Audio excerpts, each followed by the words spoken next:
Hello, everyone. Welcome to TV Literate, the podcast that unapologetically enjoys trashy TV. I'm Jillian. And I'm Megan. Hell yeah. Hell yeah. That's all I got for this week is hell yeah. We're here. We're here. We've made it this week. That's enough. You know, It's been a strug. it's been a struggle. That is true. I don't disagree, but we're here. So, Yeah. for what it's worth, Well, we're here. we are. And what have you been watching this week? Because I don't remember. Well, we watched Nine Perfect Strangers this week, which we watched. Oh my God. That's out so far. There's one episode left that comes out next week. And I'm so excited for it. And I'm particularly excited for it because it is actually really different from the book. And I basically have no idea what's happening anymore. So that's exciting to me. Like Hell yeah. it's an interesting like adaptation because a lot of it is very like the background of it's very similar. The characters are all the same pretty much.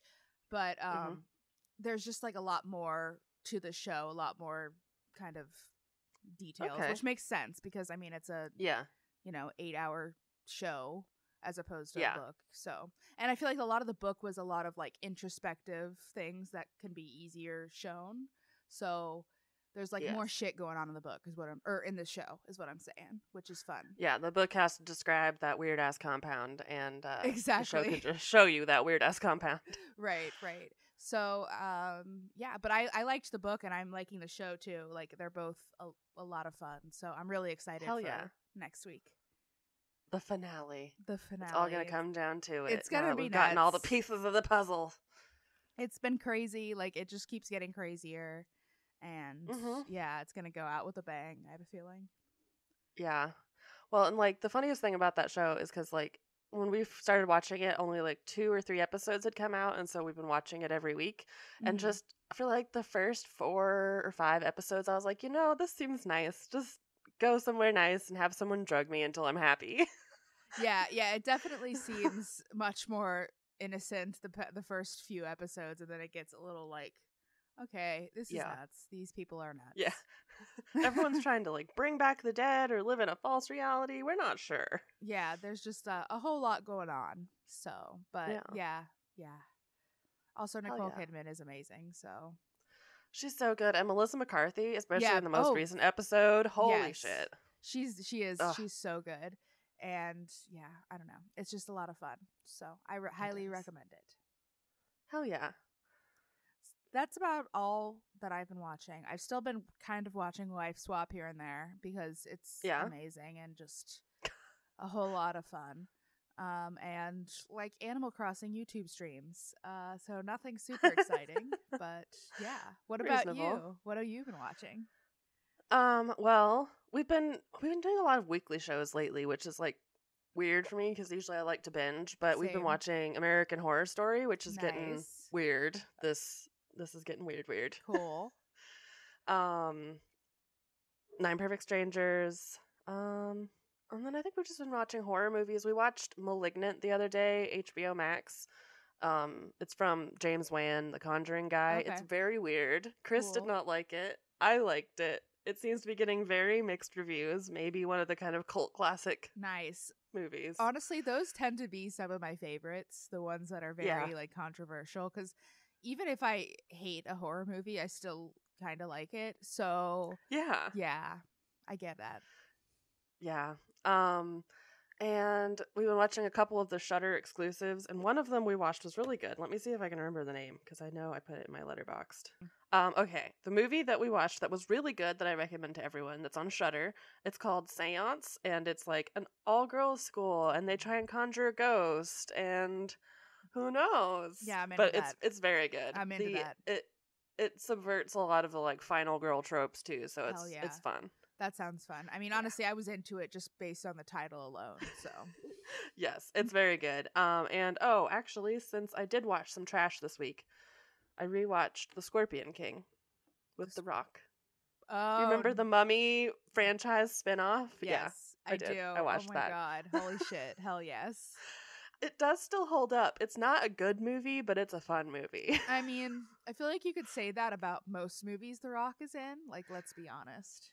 Yes. Yes, 100%. If you can smell what The Rock is cooking, it may not be good, but it'll be a fun time. It'll be a hell of a ride with The Rock. Oh man, it's good. But anyways. Nice. Well, that sounds like a whole lot of fun. Yeah. It's been a week. It's been a week. I feel that. Just whatever gets you through. Sometimes you just turn on the TV and see that the Scorpion King started 3 minutes ago, and you just decide you're going to watch it and you're going to review it and you're going to be like, I wonder if this is still good. And it is. It's okay. There you go. What a good surprise. All right. So, for today, we're changing it up a little bit, but not too much from the Bates. I mean, it's like not that far off. We're going to Plathville, y'all. Going to Plathville. Going down to Cairo, Georgia. Cairo. So we are going to talk about the first 3 episodes of season 3, which just started airing like a month or so ago, whatever. Yes. Because wow, there's a lot going on. Yeah, there's a lot going on. This is like season 3 has been like the fallout of seasons 1 and 2. Really depressing too. Like honestly, I was like in a bad mood after I watched these episodes. I mean, I was probably in a bad mood when I was before watching these episodes, but yeah. They were just no. I feel you. It's very heavy, not much fun. Lots of like tense energy. Yes. And like so much anger. Yes. So much anger. Justified. Reasonable. Yeah. Totally good anger to have, but process it. Let's get through it. Right. So, exactly. So the first episode is called What's Up, Sugar Bum? They really did some good TLC naming episodes this time. Yeah. At least they aren't quite as cringy as the Bates ones, so it's fine. It's not Plaths, parties, and put 'em up. Yep. That's exactly what it would be. Yes. Well, this whole episode started with like a flashback to the previous 2 seasons, and like I know we watched them and I know we picked them apart like we did, but fuck, when you see it all just in that chunk, oh my god, these poor children. My first note is like I forgot how fucking tense everything was, especially the last interaction at the Plath house between Ethan and parents. But like you said, watching it all together, it's just like it was like, oh my god, so much. So this episode picks us up 6 months after the big driveway fight. And we kind of get teased with Ethan and Olivia are not doing as all right as they should be. Right. Which is really sad, but not that surprising, I guess. I mean, they were married young, and they went through very, very large life changes together. Yes. Yeah. And, I mean, there's a lot of trauma for both of them with how they were raised, but particularly with Ethan, I think, especially since it seems like Olivia has been able to work through a lot of her trauma and or at least begin to work through it through therapy and stuff. Yeah. I also think a lot of her trauma is older now, where Ethan's most recent like main trauma was fucking 6 months ago. Definitely. It's like ongoing still, for sure. Yeah. So we move on from that little teaser to go to Mariah and Max, who have been together for almost a year now and have done a lot of growing up together. And they just seem really like, I don't know, they seem to really like each other, which is nice. They seem to like each other, and like they seem to have a pretty good set of communication skills. Definitely, yeah. For each other. Right. Which is good. They were talking about how they've had lots of strain on their relationship, which obviously, again, you have parents who are trying to control you and you're fighting it. Not great for relationships. No, not really. Not great. They kind of talked, she kind of like did an overview of her and Max's relationship and how they kind of started together, but then they had to take a step back.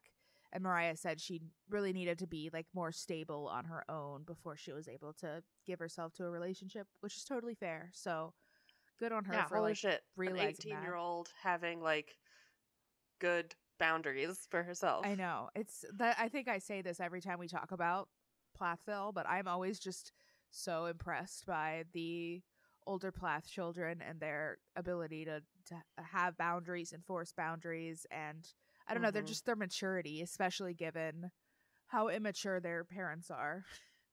Yeah. Yeah. It's wild. It really is. It really is. Mariah also said she was asked about like leaving the family and any feelings of guilt, and she said she didn't feel guilty leaving the family or their beliefs, that she always knew it wasn't for her, which dang, Uh-huh. that's a kid with some fucking strong independence. Yeah, but I think that definitely was. I mean, at least from the very beginning of this show, it was definitely illustrated that Mariah like knew that her parents were like fucked up and how they were raising her, Uh-huh. and could see right through it, which is impressive because I mean, we see the Bates family, the Duggar family, like all of the kids are totally all drinking the Kool-Aid, you know? Yep. Yeah. No, Mariah really has some cojones to For real. stand up to her parents. I mean, she moved out at what, 16, 17? Yeah, Because she was it's just like, I'm not taking this anymore. yeah, good for her. Proud of her. Yeah, she says that her and Max kiss all the time and they love each other, so why should they hide it? And yeah, do whatever you're comfortable with. Mm-hmm. We get that. What the fuck? Sorry, my computer just sent a "you need to update" notification. Um, Fuck off. so fuck off. So the next part is Max has become pretty good friends with Micah, Mhm. and they call each other sugar bum on this, which is Yeah. where the title comes from, which is cute. Right. It's cute. Yeah. Micah says that Max is almost like a brother to him now, which is really cute. And they're always kind of like, messing around, competing with each other, being guys, Mm-hmm. dudes being bros. Dudes being bros, and hey, man, all of these people, all of these kids who got out need all of the support people they can. I'm glad Micah has a Definitely. nice little extra brother. Yeah, definitely. Definitely. Yeah. I'm happy for them. I'm glad that they all have each other as a support Yeah. system because it can't be easy, like going out there Mm-mm. basically completely going against what you know everybody wants you to do, but this is Yeah. obviously the right thing for you. Well, and shit, being sent out without a GED or a social security number, like, fuck. Yeah, Fuck. just really setting your kids up for failure there, Kim and Barry. Yep. Um, let's see, Micah, we get a little backstory on how Micah's been doing. He's been acting and modeling, and he splits his time between Tampa, I think, and Yeah. there. Mm-hmm. Fucking Tampa. Who wants to go to Tampa? Sorry, but Yeah. No thanks. I'm sorry, Yeah. Florida. You have very beautiful beaches, but Yeah. Yeah. I'm not. I'm fine. I don't want to go anywhere near Florida, especially right now. God, no. No thanks. But yeah, he said he's signed with a large modeling agency and he's done several large shoots and a lot of things and like really progressed his career. I love this quote. He said, "I've been told that I can transform from a country boy to a city boy pretty well." I know, it was so cute. I'm like, yes, he can. He's Yeah. just got to get a good haircut and cut his accent down. Yeah, definitely, definitely. Both of them seem to be better with their parents, kind of just maintaining their own private lives and creating a boundary, but still seeing them. Right, definitely. Yeah, it's interesting to see kind of the different ways that the adult kids are handling it, with Ethan like completely, which is fair. I'm not, criticizing it, but like Yeah. completely cutting them out. And then Mariah and Micah, there's too many M's.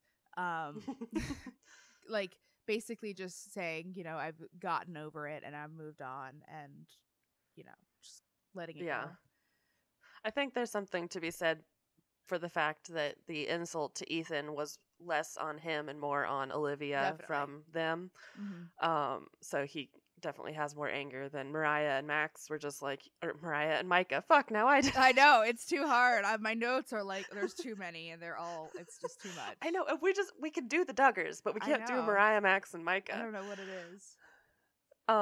But Mariah and Micah both just kind of had their own like, hey, you fucked us up for the world, but Mhm. we'll fix it ourselves. Yeah. And I think that's a lot easier of a hurt to get over than you wouldn't let my wife plan her own wedding. You And you like actively hate hate her. her and are definitely. And he definitely has more reason to be angry for sure.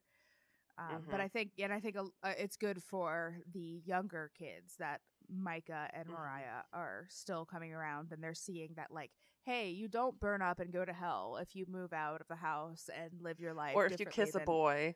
Right. Or like live your life differently than mom and dad raised us. Like, you're not gonna die. It's gonna be fine. So that's good. Yeah. So it's Barry's birthday, and Micah, Mariah, and Max are going over to the Plath house to celebrate.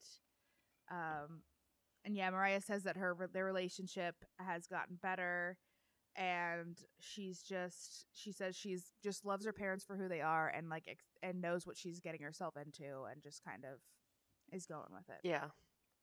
I think the separation from living with them has helped Mariah and Micah Definitely. a lot because they can keep their private lives private, which, of course, in the third episode that we watched, fucking Barry gets in this snarky, like, ooh, mysterious Micah. Yeah. And it's like, shut the fuck up. You don't get to know everything about your children all the time. They can have their own lives.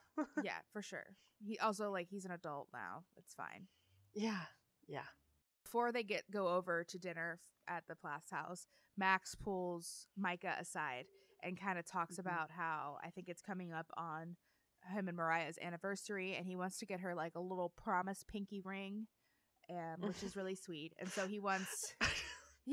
It's so cute because they're 18. They're not like a father and daughter. They're just 18-year-olds who are like, we don't want to get married, but I just want to say that I really like you.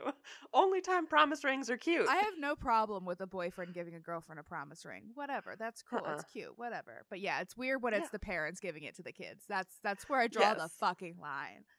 Draw the fucking line. And I love that it's a pinky ring. Yeah. Well, they said that they like to do like pinky promises too. So it's like, it's cute. It's really cute. So he wants Micah to kind of distract Mariah while they're there so that Max can talk to Lydia about ring sizes and stuff like that. And yeah, so that's the plan. That's the plan. We get a little blip of Micah talking about how he is feeling a little left behind because he isn't in a serious relationship or married, but then he's like, hoo-hoo, might be a good thing. And he says, it may look like my siblings are winning in relationships, but I've scored more, and winks at the camera. I loved that so much. I was like, hell yeah, Micah, go get him. You go be a little hoe. You go be a little fancy model hoe. Yeah, oh yeah. I'm proud of Micah. Just be your little hoe self. Do it. In your little underoos with your 18 abs. Yeah, exactly. You got the chance. You got the looks. You gotta go for it. Yeah, hustle. Hustle that money. Hustle them ladies. Don't really hustle them ladies. Yeah, no. Be good to the ladies. Yeah, please. Be respectful. Just have fun. Yeah, exactly. So then we go over to Ethan and Olivia a little bit. Olivia is returning home from a trip. I'm assuming it's probably work related. And she hasn't talked to Ethan in a long time, like, which is weird. A week. Yeah. Like, it's like things like right off the bat are not looking good. She basically said to him that you have to go to therapy if you want to make our relationship work. Like, you're going to have to show that you want to do the work on yourself, or else I'm going to have to go and focus on myself, which is a reasonable stance to take. I think so too. Yeah. Yeah, she sees that he's like grappling with a lot of anger. And he used to just brush it off with humor and not really address it, but it's like gotten to the point where he can't brush it off anymore. So he's been bottling it up so long. Yeah, for sure. He's saying that he has a lot of anger and resentment built up toward his parents, and the therapy doesn't really seem to be helping him. I mean, therapy's hard too, because you have to be in a certain place where you're like ready to accept that, and if you're not there, then it's not going to work for you, you know? So it's hard. And especially with something as big as like anger, like grief and depression and sadness and everything are a lot easier to deal with because it's not immediately met with defensive anger. Right. So yeah, it's hard. Poor little baby. He just needs to have like a freak out and like go to one of those rage rooms and smash a shit ton of plates and just yell about it, and then he can therapy about it. He does need to let it out for sure. Yeah, he says, quote, I feel like my mom used my younger siblings as leverage to get me to do what she wants to do, which is fucked up. Yeah, and 100% what she fucking did. Yeah, 100%. And yeah, that seems to be really the biggest thing that's getting him down. Like, he doesn't really seem to care much about like not having a relationship with his parents, but he's really Mm-hmm. upset that he can't have a relationship with his siblings, and that like there's the only reason why he can't have a relationship with his siblings is because his parents are holding them against him. Yeah. And it's like, it's so fucked up because you know that when Ethan was courting or whatever they do, Olivia, he got permission. Like, they could have said, no, you can't marry this Right. girl. You're 18. Like, they approved of her and her family. And then, oops, the second that she's like, no, I think I'm going to drink alcohol and not be a conservative Christian all the time. Yep. It's, oops. Yeah. Bye. We don't like you anymore. Yeah, it's fucked Bye. up. We can't control you, so we hate you. Yeah. I fucking hate Kim and Barry. I know. I do too. And like, I don't even know. I know.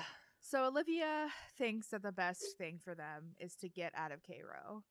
And they kind of talked, the last season they were kind of looking at houses in like a town, not too far away, but like far enough away. But they've kind of decided that they want to probably rent first before they decide where they want to like put down roots permanently.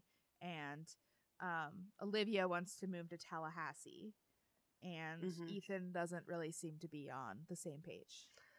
Yeah, no, he wants to live in a rural or a small town, which I get. That's where he grew up, and he's very behind in the world of things, so I can imagine how a city would be very daunting to him, even compared to the normie rural folks.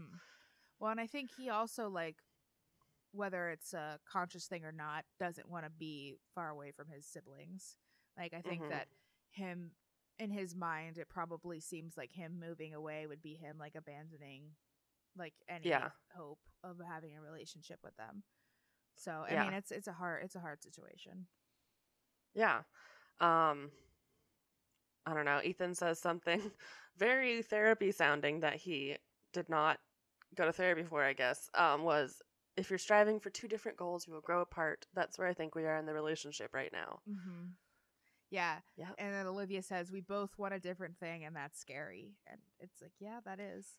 And I mean, not that I'm blaming Ethan and Olivia for this, but I think that this is a further testament of, like, probably shouldn't get married when you're that young. Yeah. Like, I think Ethan and Olivia, like, were basically had no other choice. Like, that's, you get married young in this situation. But I mean, this is when a lot of the changes happen, and a lot of, like, you really kind of figure out what you really want in your life when you're in your 20s or whatever. So it's tough. Well, and especially coming from a fundamentalist family, like, the second that you get married and move out, you're finally the head of your own household, and you can be the master of your own domain, and you have to figure out if you want to be like your parents or not. Yeah, like, you've lived your whole life under your parents' thumb and doing what they want. And, like, for you and me, we were not raised like that. We were at least allowed to be a little bit, a little bit independent and figure out what we like and stuff like that. And they weren't even allowed to do that until after they were out of the house and already married. It's just fucked up. It's so fucked up. It's setting everyone up for failure. And what happens in lots of the fundy marriages that we see in these shows, except they stay together for the Jesus. For the Jesus, yeah. Jesus would be so pissed if they split up. Jesus doesn't believe in divorce. I know, right? I don't think we've asked him that. I think he'd be fine with divorce. Yeah, I really, there's other bigger problems to deal with. Okay, get your divorce. Yeah. Okay, now we're at the birthday party. Yes. So Kim is making Caribbean seafood stew for Barry's 53rd birthday party. I don't even know. Every time she opens her mouth, she just has the most punchable face to me, just because of who she is. So yeah, I know, she's like Michelle Duggar level punchable face. Yeah, definitely. It's a hard draw for me to pick, like, which set I would rather punch. Probably the Duggars, because I mean, the Duggars. But, like, it's watching this show, it's hard not to pick Kim and Barry. Yeah, I think, okay, I would pick Barry, then Michelle, then Kim, then Jim Bob. No, Barry, Jim Bob, Michelle, Kim. Yeah, I would definitely. Yeah, that's fair. Yeah, Barry Yeah. definitely has the most like punchable, like just the facial 'Cause expressions he's he just a makes. fucking asshole. That man just gets off on people being upset and Yeah. feeling bad. That man just sits there with his little smug ass grin. Oh, I'm God. sorry I made you feel that way. He does always have such a smug ass look on his face, and oh god. Ugh. Yeah. Just want to punch him in the face. But happy birthday, Barry. You're Happy 53. 53rd. So I love that Mariah shows up wearing a like cropped tube top and a choker. I love that Mariah like does not attempt to hide who she is at all in front of her parents.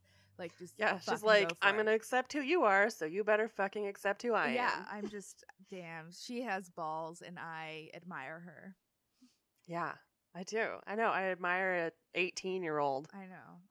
I'm not that brave. So No. sorry. But we haven't had to be that brave, so. That's true. That is true. Mariah kind of talks a little bit about how it's been a little difficult kind of navigating the conflict because she's still talking to Ethan and Olivia and also the parents. And so it's kind of, she says it's kind of hard because it sometimes feels like she has to pick a side when she can really kind of see both sides. And it's just rough. Yeah, and it's unfair to make someone choose between family members. Definitely.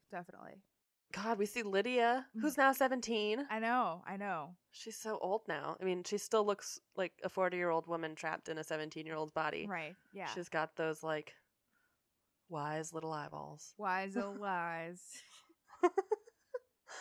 So, yeah, Mariah heads upstairs to work on a birthday card for Barry with the little girls. And so Max takes this opportunity to talk to Lydia and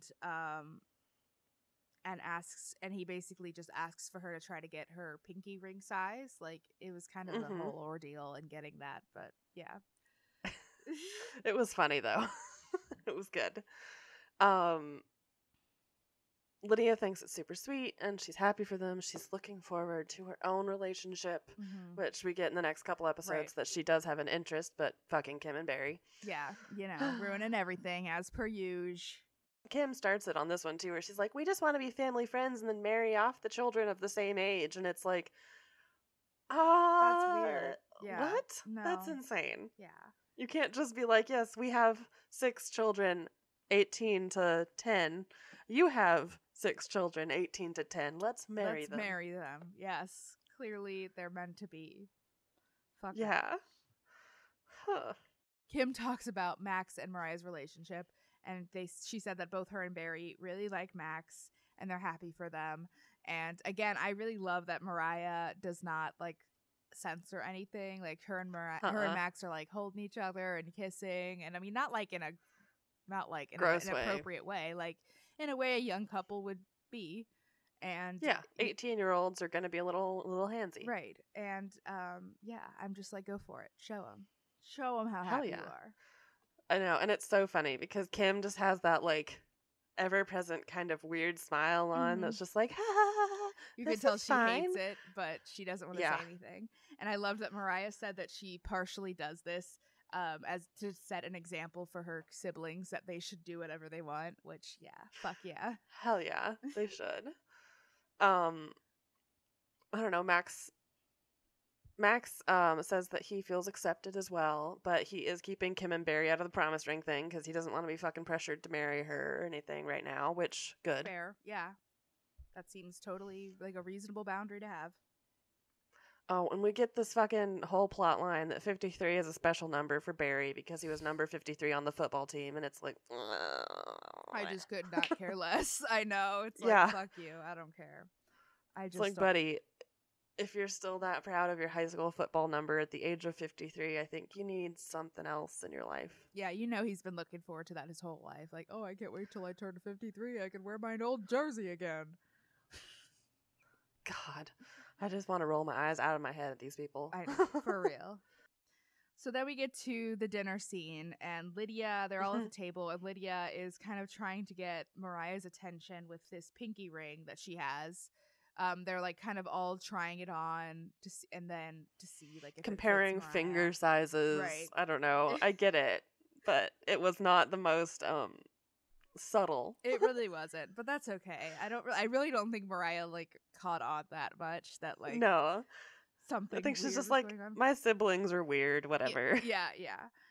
So the ring that they tried on ended up being too big for Mariah's finger, but then Kim chimes in and says she has a smaller ring and she doesn't even know what's going on, so she's Yeah. unknowingly helping. You know, if she knew what was going on, she wouldn't be as helpful.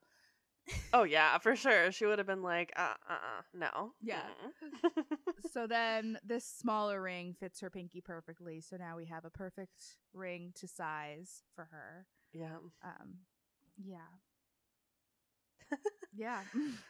Yeah, it was a weird dinner. And then someone gets Barry a football and they start to wrestle each other in the kitchen. That's Yeah. how it ends. That's how it ends. Happy birthday, Barry. I hope it was great.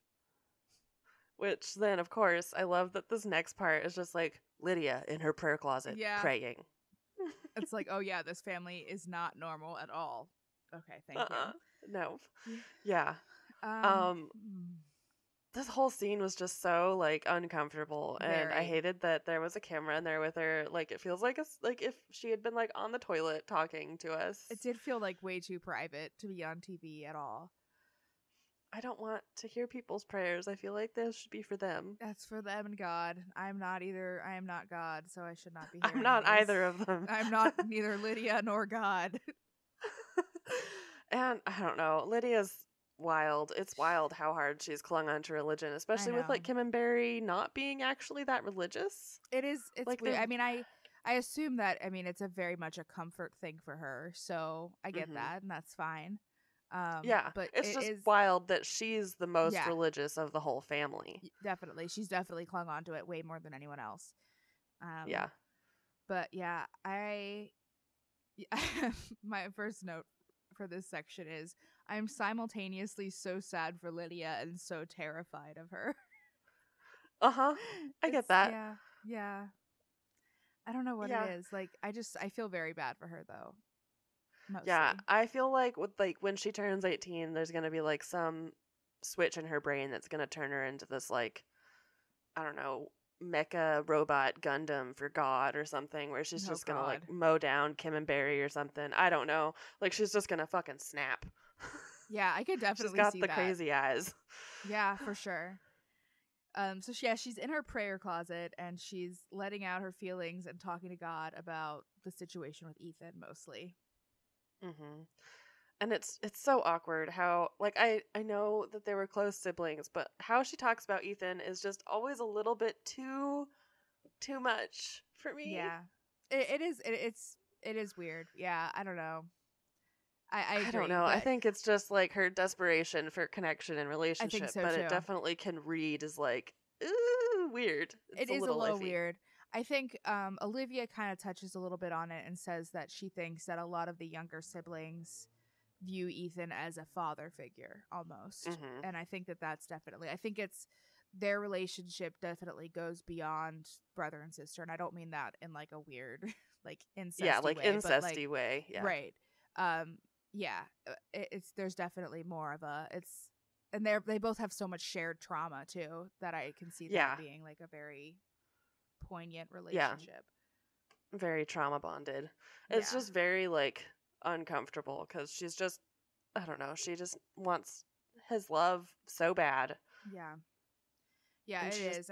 And I think that that's another big part of it too, is that she's just very much the type that doesn't like conflict, which I totally get. I'm the same type of way. But and the fact that like she doesn't really have a choice in where she stands in this because she still is a child living at home with her parents, and I definitely understand how, I don't even know how emotional that situation could be. It's a lot. There's a lot of layers to it too. Oh yeah. I mean, I think Lydia would have not broken from Kim and Barry if it had not, like, I think she's gonna break from them when she's 18, like the other kids did, because of the Ethan thing. Definitely. I think it's the like main offense that they have committed upon her is for sure keeping her from her Ethan. Yeah. Well, and I think that she knows, you know, underneath it all that like Ethan is in the right here and that her parents are in the wrong. but there's like really nothing Yeah. she can do about it. Yeah, she's in just the worst situation of Mm-hmm. being basically the mom, but no power. Yep. Great. Poor Lydia. And then she has to think about all the kids that if when she leaves next year, then they'll just be alone without mom Lydia or dad Ethan. Yeah. Fucked up. Fucked It's a up all cursed around. situation. But to lighten the mood, they did have a please do not disturb sign on the door, and disturb was spelled with an E instead of a U. That's and I'm great. like, yep, this is the quality homeschooling that Kim is giving these children. Yep, that sounds right to me. Yep. Oh, okay. So then we go over to Ethan's house, Ethan and Olivia's, and Micah is stopping by to hang out a little bit.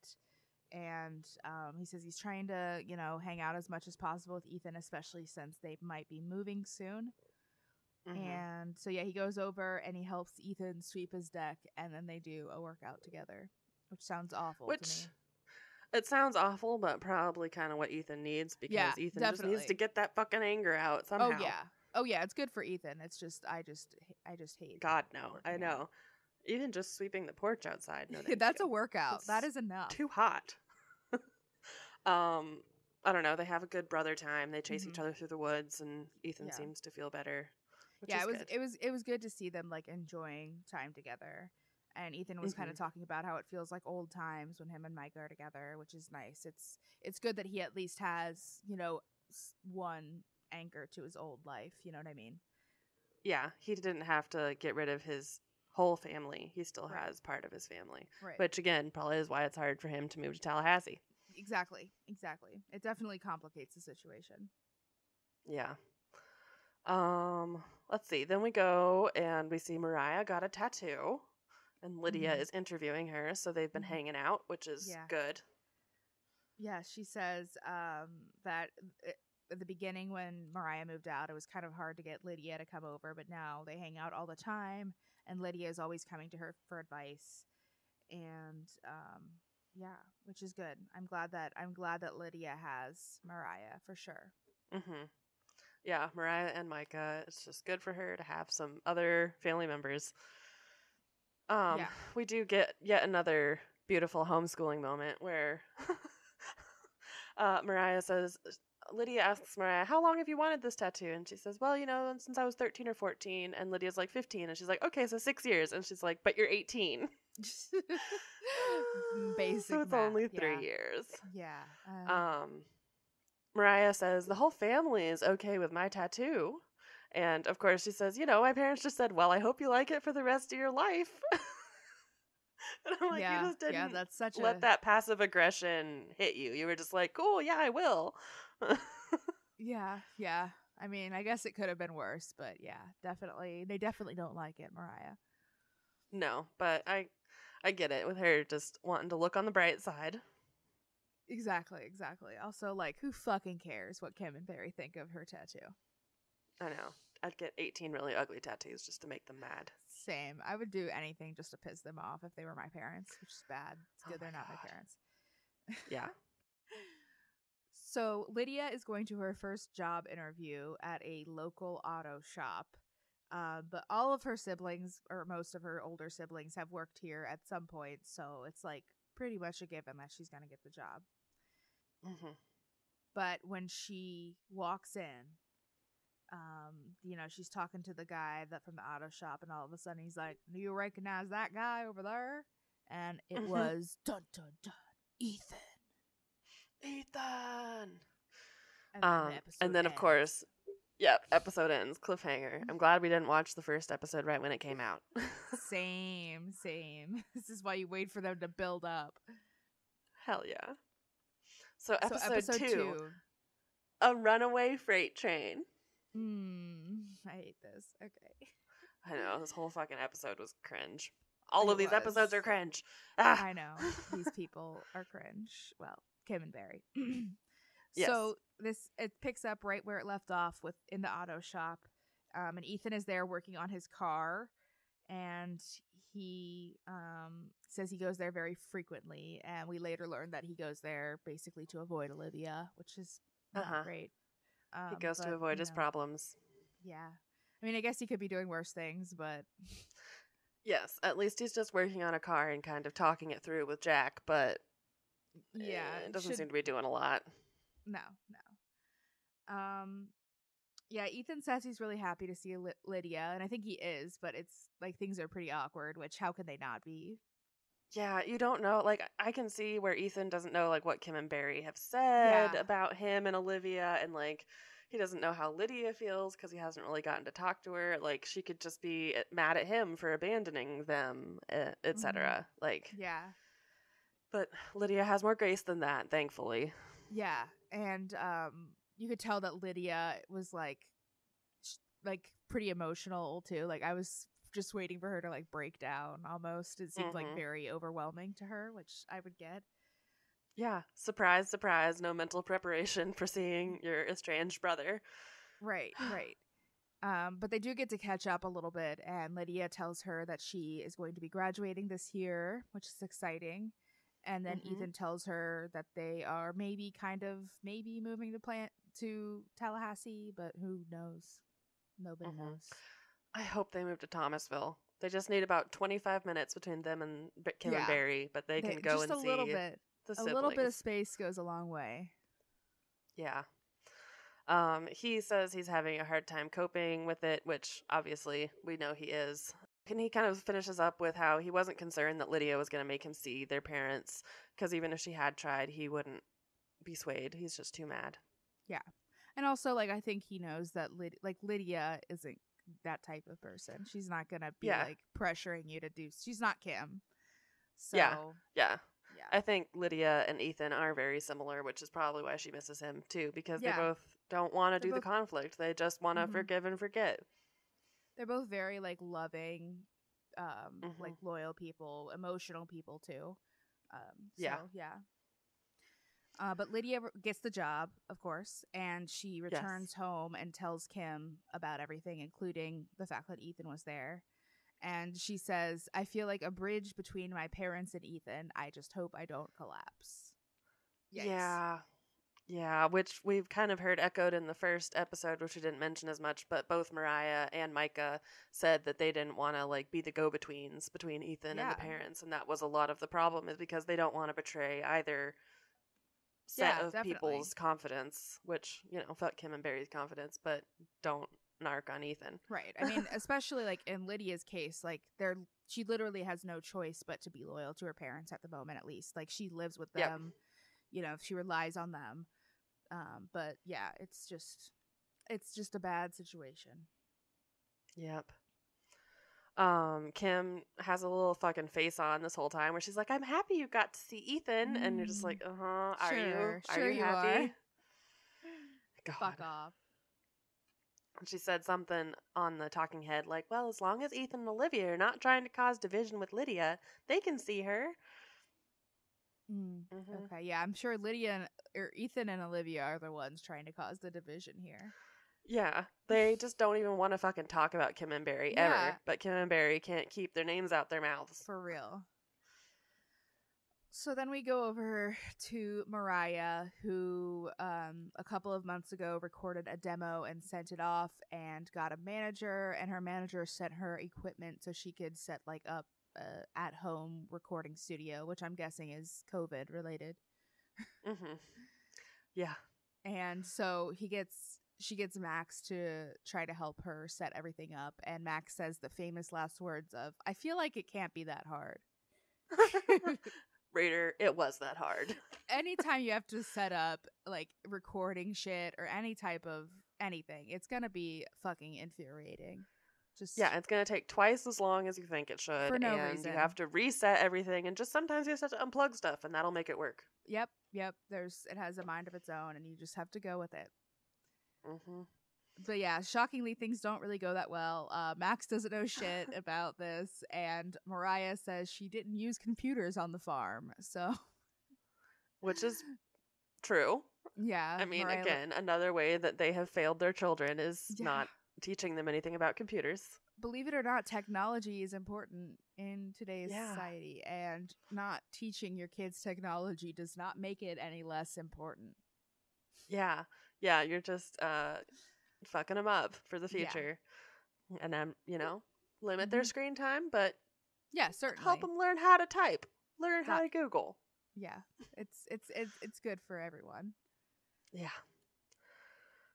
Okay, so we're back at the Plath family home for a little Mhm. montage of Kim playing her harp and Lydia back in her prayer closet. Prayer closet, yeah.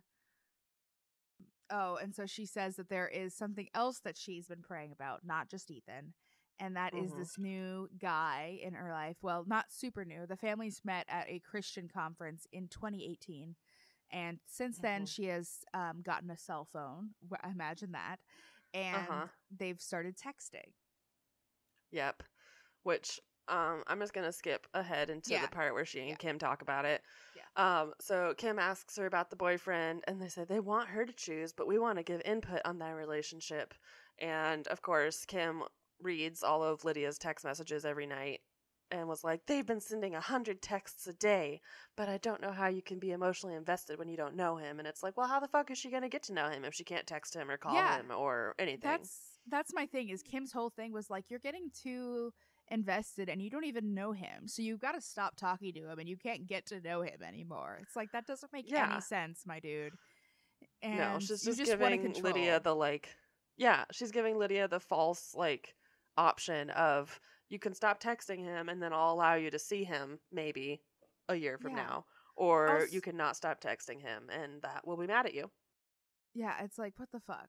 Also, like I just don't like it. Lydia deserves a little bit of privacy. I Yeah. completely understand like monitoring your kids' internet usage and who they're talking to. Completely understand that's like safety. You should know who your kids are talking to. But like you don't Mhm. have to know the contents of every single text message they send. I'm sorry, Mm-mm. especially if they're uh, and she how old is Lydia? Like 17? 17. She's 17. Yeah. 17 and she has, in my opinion, earned the trust of her parents to have a little bit of privacy. Yeah. So, like, you don't have to be like this, Kim. Mm-mm. You can just ask her who are you who are you texting, and then if she says, "Oh, I'm texting so and so," you'll be like, "Oh, just connect with your child instead of controlling Yeah, them, and they will often exactly. tell you the things that are going on in your life." That's what I mean. That's what my parents did. Like, I didn't hide shit from my parents because, like, my parents didn't get mad at me for stuff that, like, Yeah. like I felt very open to talk to my parents because I knew that they weren't going to punish me and take things away from me for telling them the truth about things. Yep. Imagine that. Who'da thunk it? Who'da I know, thunk it right? that you can actually just talk to your child like they're a human with their own shit going on. Mm-hmm. Yeah, But it's yeah. this whole conversation pissed me off so much. Kim was talking Hmm. about like after going through her phone how she says, "I saw you really quickly getting emotionally invested in him without really knowing him." And like Lydia really correctly and astutely points out like you don't know what's going on in my head. You don't know how I'm feeling at all. You're making all of these assumptions and you're not part Hmm. of the situation at all. And Yeah. it's just I'm just always impressed by how all of the Plath kids are able to like express their Yeah. points Yeah. so logically. It all makes so much sense to me. Well, and and part of this, Lydia says to Kim, sometimes I wonder what conclusions you've come to. Uh-huh. Wow. Yeah, like She's not being aggressive. She's not being defensive. She's just saying, I don't see how you're getting to where you're getting. yeah, no, I was really impressed with how Lydia handled this situation because she definitely like stuck up for herself, but did it in a Hmm. way that was very mature and way more mature than Kim could ever be. Um, Yeah. so yeah, I was impressed with her, but it just pissed me off so much because like there's literally no reason for her to stop talking to this dude. None. Yeah.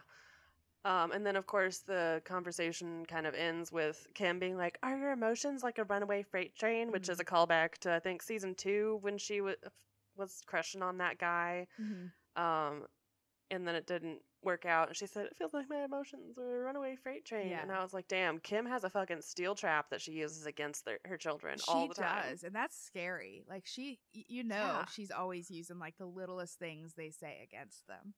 And And of course, Lydia, again, being the most mature person in this household, I guess, she's like, "I feel like this conversation has taken a wrong turn," which Again, Yeah. how to shut down a conversation without conflict or defensiveness. I Just being know. like, I feel like we've talked past each other. That's the most insane thing too, is like Lydia, as far as we know, has not gotten like professional therapy. This is just like how she Yeah. is naturally. Like that is Yeah. crazy. Yeah, I know. How did Barry and Kim produce such reasonable children? I don't know. Probably because they made all of them be parents before they were ready. God. Ugh. I know. So much of this, you're like, why are they so mature? And you're like, oh, right, because of the They abusive had to household be. they grew up in. Yeah. Yeah. Yeah. Great.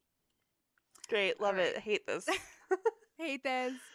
So moving on, Helena is a friend of Micah, so we've seen her before. They've gone on a date before, and they've worked together before in modeling. And she is coming over and going to meet Ethan and Olivia. And it went really well. It was actually really cute. Helena seemed to really like Olivia. She says she follows her on Instagram, and she finds like a lot of the things Olivia says to be really inspiring, which is nice. And they seem to like really have a bond together, which was good. Yeah. And Micah and Ethan get to hang out. But of course, Olivia and Ethan had an argument before Micah and Helena came over, so Ethan can't get over it, and he gets mad that Olivia can just be like, okay, I'm gonna drop this argument for now, and we're gonna have our friends over. Yeah, so. The tension was so like you could cut it with a knife for sure. Yeah, it sucked. Poor Ethan has he just has so much that he has to work through that I feel like he's just not able to get over things because he has like so much pent up that he hasn't been able to work through. It's it's rough. And he just can't let it out because I feel like he feels like he would lose control or like himself. Right. Yeah. With all of this anger and all of this rage and all of this like, very justified hurt and upset, but definitely. Fuck. Yeah. Also, I can't imagine that there are really good therapists in Cairo, Georgia. Probably not. Probably a lot of faith-based ones, which is hard when you're trying to deal with your faith-based abusive parents. Exactly, yeah. Well, I would hope that, it seems like Olivia has definitely gotten a good therapist. So I would hope that she could at least point Ethan in the right direction. Yeah. Yeah. So yeah, Ethan and Micah kind of run off to talk, mostly to avoid being around Olivia, it seems like. And yeah, it's kind of like dark. They kind of start talking a little bit about divorce, which is scary. And Micah just kind of listens and says he's always there for Ethan, but yeah, it's like not a great conversation. Yeah, Ethan tells Micah that he wants to get out of Cairo, but he's having a hard time leaving because he just doesn't know if he and Olivia will make it or if he and Micah and Mariah will, continue their sibling relationship if he moves far away, et cetera, et cetera. I don't know. It's all just big bummer shit that Ethan's having to deal with. Big bummer shit, for real. Not good. But meanwhile, Helena is inside and talking to Olivia. And they kind of talk a little bit about if Olivia and Micah would ever date. And Helena and Micah. That's what I meant. You said Olivia. I know. I'm sorry. Olivia and Micah shouldn't date. No, that would make Ethan really mad. I agree. Let's just avoid that. Sorry, there's too many names here. I know. Helena and Micah would date, and she says that she really likes him, and they kind of talk a little bit. And of course, while they're in the middle of talking about him, Micah walks up and is listening, but thankfully she's saying all very nice things about him. Yeah, shit. I wouldn't say anything unnice when I know I'm being filmed by a fucking camera crew. That's true. That's very fair. Like, he's gonna see it eventually. True. But yeah, no, she seemed very genuine and just like, he seems to be having a good time, coming from where he came from. I want him to be able to have fun and freedom and live his life as he wants to, which again, how are all these people so mature? I know. I really liked her a lot too. Like, I really like I like all of these people, and it's like I usually don't feel that way about people in their early 20s. Not all the time, but just like in general. Generally, people on TLC in their early 20s. Yes, really, people on TV is what I mean. Yeah. Yeah. So the last part of this episode, is Ethan and Olivia going over to Mariah's for dinner with Mhm. Max. Because they've all briefly met before, but they've never really had like a sit down, hang out, talk, and get to know each other kind of thing. Yeah. Which, man, this was awkward, but it ended up good. Yeah. It just was so awkward at the beginning. Like, Olivia was awkward. She didn't know how to be with them. Ethan was awkward. And then the producers, I love that they were like, well, Ethan, if things get awkward, will you look for an AC unit or a leaky faucet? He's like, haha, maybe. Probably. Ethan says some really nice stuff about Max and Mariah in the talking head. He's like, you know, they seem really like they really love each other, and they're in that, like, he doesn't know the phrase honeymoon phase, but Right, they're in the yeah. honeymoon phase, and he's like, I really want me and Olivia to get back to that. And I was like, oh, I mean, he Yeah. really does want it to work with Olivia, but he's just got his own fucking closet of demons. Definitely. No, I genuinely think Ethan loves Olivia and wants things to work out with her, but it's just a matter of dealing with everything and figuring well, and shit she's out. so entangled. She's just, you know, she's kind of the straw that broke the camel's back. Mm-hmm. So then at dinner, Max, again, very mature, just kind of comes out and says that he kind of felt a little hurt that it took this long for them to meet and sit down. Yeah. And it felt like they actively didn't want to meet him and didn't like him.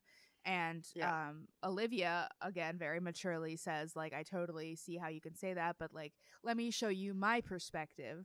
From my perspective, I, you know, have been a part of this family for a long time, and my in-laws are actively against me and will not, like, I'm not welcome in this family, but they welcomed you with open arms immediately, and that's what was really hard for me to deal with.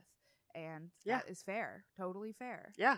Totally reasonable. And again, mature adults that these people who are 18 to 22 are. Very self-aware. She's too. like, I worked through it in therapy, and Max is like, you know, that makes sense. I totally understand that perspective. Like, I get it. And now Olivia was basically just like, I didn't want to take that out on you when it was a me problem. Definitely. And like now, you know, Max was able to bring that up. They were able to talk about it, get it out of the way, and like they all understand each other now. And since Max is from a similar background, I think he could definitely, you know, sympathize with the situation a little bit more. Yeah. So well, and he's been through Mariah's side of it, which I'm sure got pretty nasty.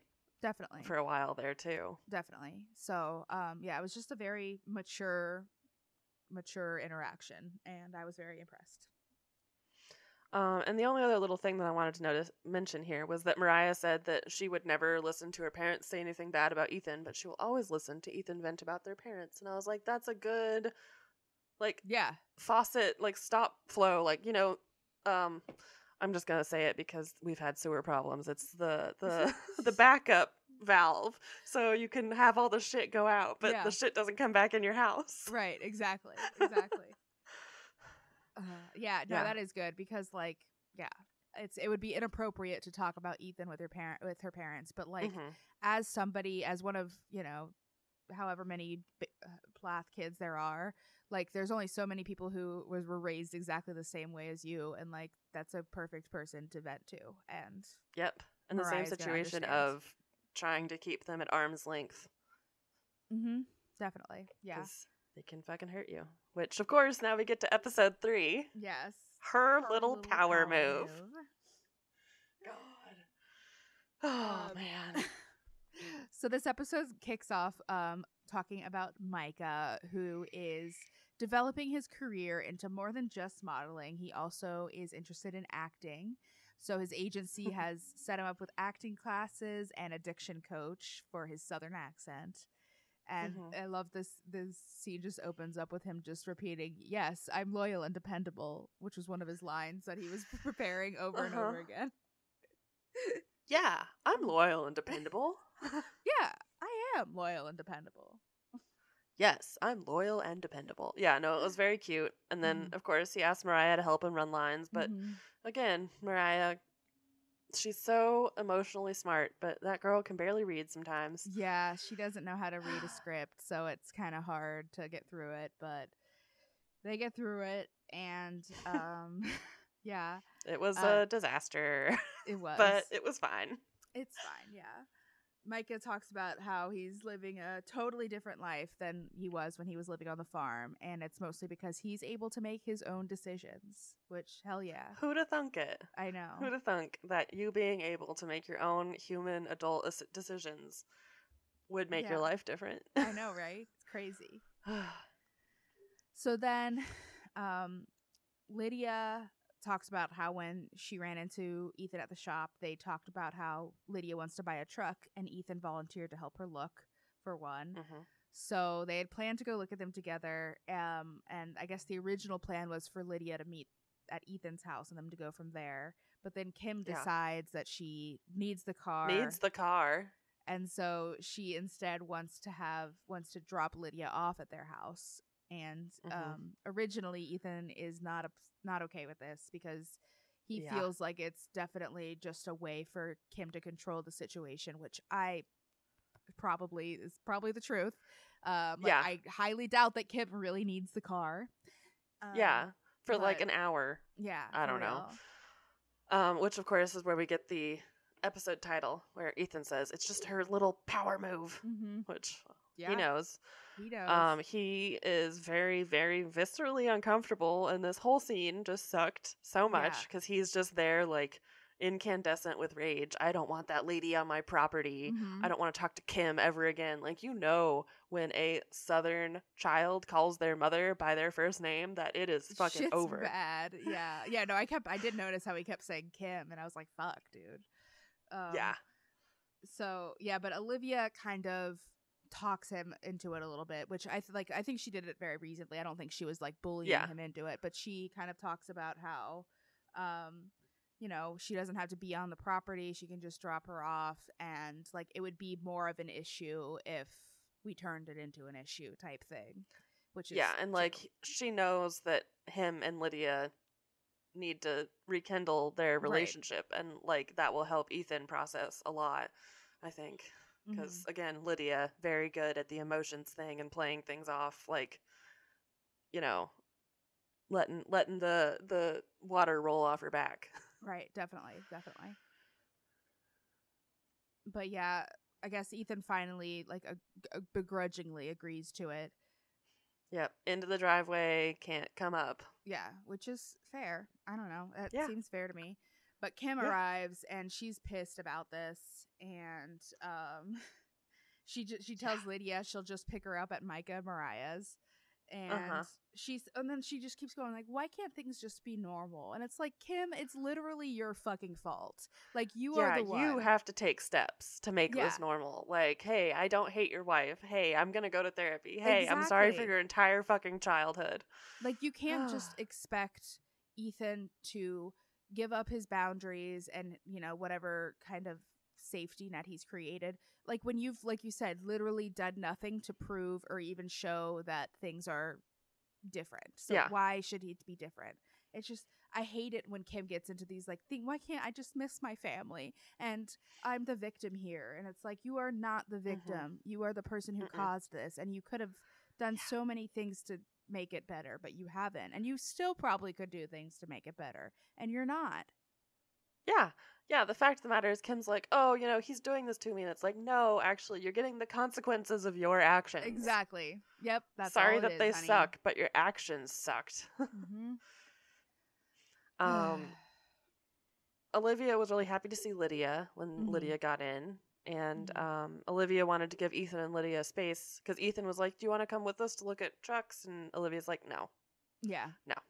That's not my place, and also I don't want to. Also, yeah, that sounds awful, but mostly it should just be, you guys should have some brother-sister time. Yeah, especially since things are not, like, it would be one thing if things were, like, really good and harmonious between Olivia and Ethan, but since there's already tension there, it's like, why bring that into the situation? Yep. They get to the dealership and it ends up being closed, but they do get to kind of look around and peek around at the shop and see what they had. So it wasn't like a complete bust. Yeah. And Lydia was like, I wanted to look at cars, but mostly I wanted to hang out with Ethan, which. Right. Yeah. Again, definitely. We know this and it's good. Yeah, they talk a little bit about stuff. Ethan still has no idea what's going on with them moving. and they don't have any plans set at all. So it seems very stressful to me. Yep. They go back to Micah and Mariah's house, and they stand outside in the driveway and chit-chat for a while, and Lydia asks Ethan about the boy situation. She's like, hey, I wanted to get your input on this. And so she says Kim and Barry wanted Lydia to take a step back from the boyfriend, so she did, and says that it wasn't their decision, it was her decision, which, again, I think you're just being played by Kim and Barry, but it's hard to not be when you live in their house, and they're the only, like, guiding light you have. You don't really have a choice. Yeah. And sometimes it's easier to deal with stuff when you can kind of lie to yourself and tell you it was your own choice. So it's can't really blame her.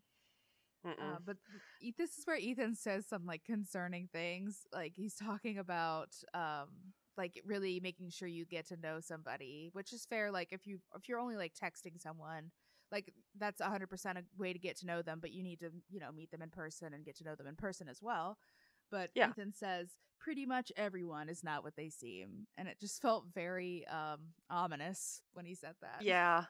I think he's getting a little dark on the inside with all that anger that just no one is trustworthy, no one is trustable, no one is who they say they are. Everyone will eventually betray you. Yeah. Which is not the way you want to be going. Please go to therapy, Ethan. Yeah. Or a rage room. He touches a little bit about on getting married young. And he says he doesn't regret it, but it's, I don't know. I think they both seem like both he and Ethan, he's married to himself, both he and Olivia, because I know they've done couples therapy together. So I think both of them are just like, I wish we had more time to get to know each other, to get to like be adults with each other first versus getting immediately married. Right. I don't necessarily think that Ethan was like, I wish I hadn't married Olivia. But I think, definitely probably wishes that he would have gotten married older. And I think it would have made I think it would have made his relationship with Olivia a lot easier if he had been able to gain independence from his parents and out from under their thumb by himself and not have her be such an integral part of the conflict. Yeah, I think that's definitely true. Because I think Olivia is no longer like an escape, like a family that he can go to. It's now she's part of the issue. Like she's not the issue, but she's so it like tied to it that he can't even like find comfort in her and their little family. Yeah.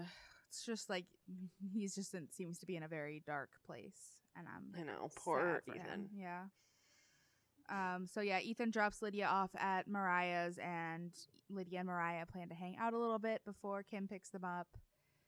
And then we move on, and I don't know if this is the next day, but after that, Olivia says that her and Mariah haven't gotten a ton of time to hang out together, especially since Mariah's gotten with Max. So they're having a girls' day, and they go get milkshakes together. It was very cute, and also I was very impressed that all of them were wearing masks. Yes. Yeah, they made a very, very big point of putting their masks on when they got it from the table, and I was like, okay, thank you. Let's just... Hell yeah. Yes. And there wasn't even, like, that many people there. It was just, like, them and the people working there. But yeah, they could talk a lot. Mariah talks about her relationship with Max, and she says she still feels like she has a crush on him, which is cute. Olivia goes in for all of this. She's just like, hey, I'm your big sister. Has anyone talked to you about sex? Yeah. And Mariah says that her mom had talked to her about it once, but it was after she had already like taught it to herself. So that's great. And Olivia says that her parents never really talked about it at all.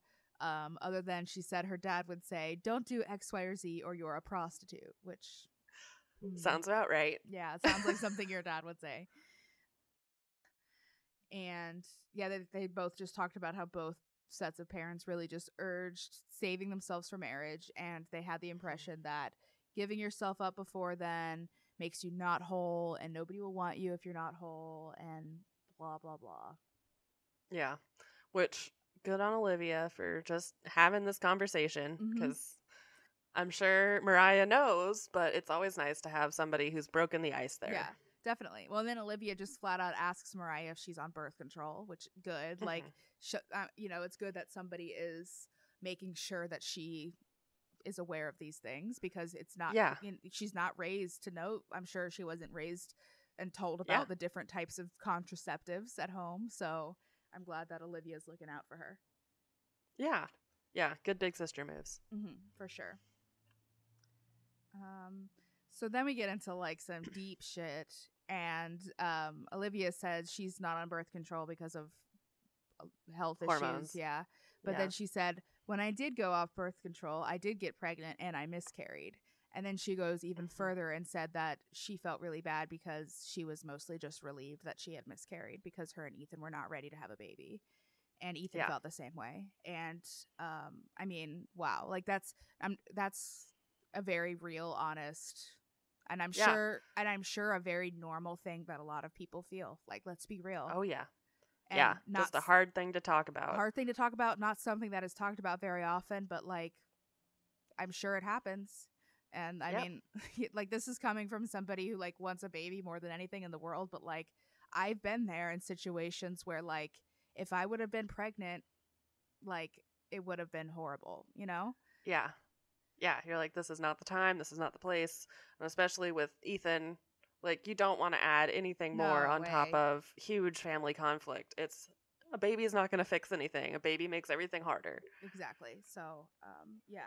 But I was really happy that she had talked about it, because then she goes in and talks about how there's already a stigma around miscarriage just in general, but then on top of that, to like feel relief from a miscarriage, like that's something that she felt very bad about, that she felt that way, and that's probably a very normal feeling that a lot of people feel. So more people should talk about it, and it should be normalized. Yeah. I don't know, it was a big hard conversation. And then Mariah asks, how are you and Ethan doing? Honestly, not great, which feels like an understatement at this point. Yeah. But interestingly, Olivia brings up some more points that haven't been brought up other than the obvious Kim Barry hell situation. It's that Ethan was so sheltered when he emerged from the Plath farm that she felt like she was always the one in charge and the one who, had to guide him and teach him about the world, and she just wants an equal relationship. Yeah, definitely. Which I remember like the early episodes of the Plaths, it was like Olivia giving Ethan his first Coke and all kinds of stuff, like just crazy stuff that children experience, Yeah. And yeah, I can see that definitely. Like, that's not, I mean, not that that kind of situation can't exist in a marriage, but that's not the foundation of a marriage. That's not how it should be. It's not like there needs to be some give and take.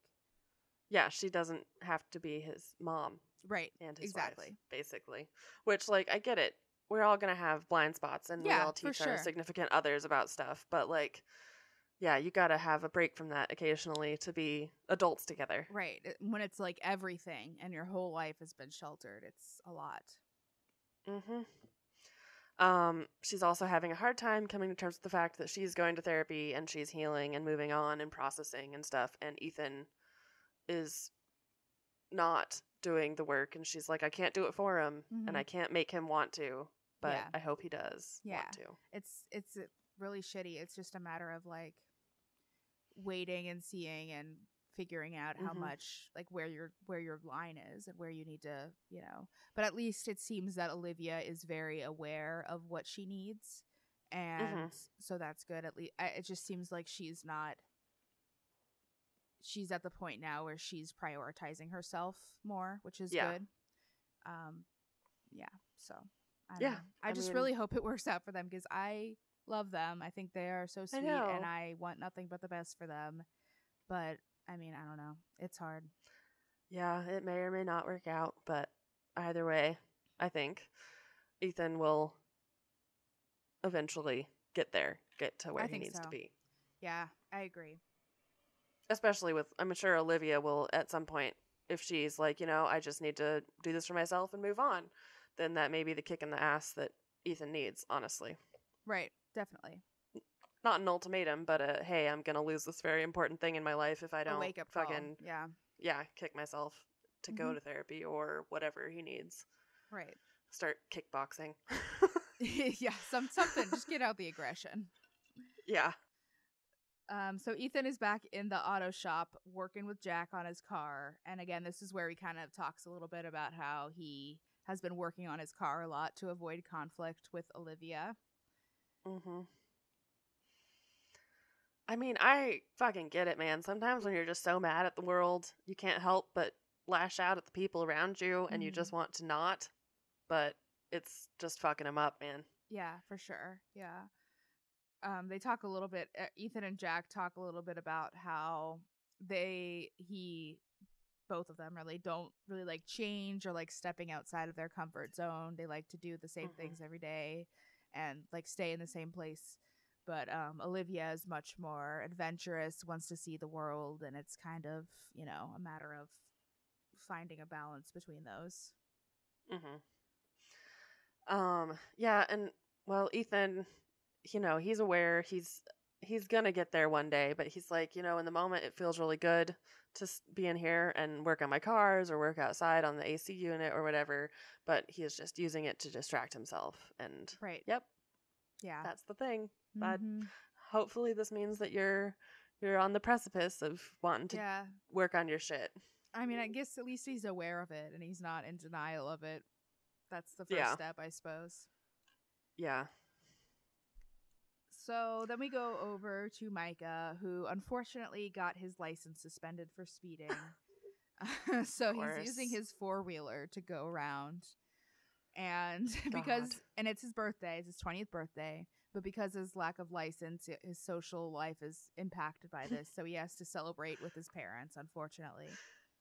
It's so funny because then Kim says something like, it's just such a blessing to have a 20-year-old who wants to celebrate his birthday with his family. And he's like, he doesn't, but he just can't do anything else. He was literally like, the only reason why I'm here is because I don't have a license and I can't go out and hang out with my friends. Yup. Yeah, they have dinner. And Mercy gave Mercy, who I don't know how old she was. She's like 10. She's maybe? a tiny little baby. I don't know. She's so little. She gave Micah her birthday money for his birthday, which was so sweet. I thought it was like so nice. I know, it's so sweet. I think Mercy and Micah have one of the like special bonds like Lydia and Ethan do. Yeah, definitely. And then they go on a little scavenger hunt where Micah keeps finding $20 bills everywhere, including in the kitty litter. But thankfully it was in a baggie. It wasn't just like loose in the kitty litter. But yeah, he gets some money, which is rare for him. He says he got like $200 and some, and he's never gotten that much money from his parents before, which makes me wonder if they're just trying to butter him up, but whatever. Again, what I wrote was, he said, this is probably more than I got from the other 19 birthdays combined. And I was like, that sounds like love bombing. Like, I've abused you, but now love me because I'm going to give you money. It does. It made me feel very uncomfortable. It's like, okay, so this is just them. Also, probably they're on TV. They want to seem like they do this often, that this is like how they celebrate their kids' birthdays, when we know they probably don't. Nope. Yeah, I don't know. This is the whole time where Barry's like, well, Micah's very mysterious. And I'm like, yeah, because he doesn't fucking trust you. He's not going to tell you about his life. Right. I would be mysterious if you were my parents, too, because I would not tell you guys shit. Not shit. Not shit. I don't know. The dinner was nice with the siblings, but Kim and Barry make everything so fucking awkward all the time. Of course they do. They gotta ruin everything. Yep. Can't just let anybody have a nice time without them. So this last part of this episode is Olivia looking at a rental property alone, which is a little scary. But she says that since Ethan is not really on board, but she wants to get the ball rolling, that she just kind of has to get started somewhere. Yeah. I mean, honestly, I think it's a good plan because Ethan seems to be more like stymied by the indecision and like the trying to find it and trying to find somewhere new to move. So she was like, hey, there's this place in Thomasville. It's this much a month. We can afford it. This is what it looks like. Do you want to go see it? He might be more willing to be like, okay. Right. If like she's making the decisions kind of for them, but not really, but like, taking the initiative. Yeah. Yeah, definitely. But she looks at the house and she says she likes it and it's a cute neighborhood and a cute house, but that Ethan would never live there because it didn't have like a place to work on their cars or a garage, and it was all very like new and perfect. Yeah, all very close together, like Right. suburb houses, which, I mean, again, Olivia, mature adult human, Mhm. she likes the house, but she's like, we gotta compromise. We gotta find something that we can both live Right. in. Well, and I'm sure she's aware that, like, she doesn't want to buy a place or get a place where Ethan's going to be miserable because he's already fucking Yeah, miserable. Like, it's not going to help to be in a place yeah, that he's not going to like. exactly. Uh, Olivia, thinking of yeah, other people, I doing a know. good job. I love Olivia so much. She says she doesn't want to like issue any type of ultimatums about moving with Ethan. Hmm. She really wants Ethan to make the choice to move for himself. But I mean, it's a matter of like he's got to make that decision. Yep, And she says if he doesn't want to move, I need to know so I can move on and do what's best for me. Which, yeah, yep. yep, It sucks, but that's how it be. yeah, definitely. Ugh, these episodes were so rough.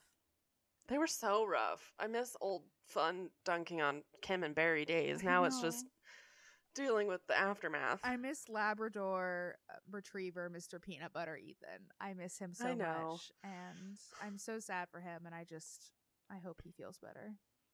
I know. Now he's abused puppy Ethan. I know that's not what I want to see. We want him to be the big, strong Labrador of goofiness that he was. I know. But I think that wraps it up for this week. I think next week we're going to talk about the new LuLaRoe docuseries that's on Amazon Prime, I believe, which is exciting. Yes. I've heard a lot about it. I haven't started it yet, though, but I'm looking forward to it.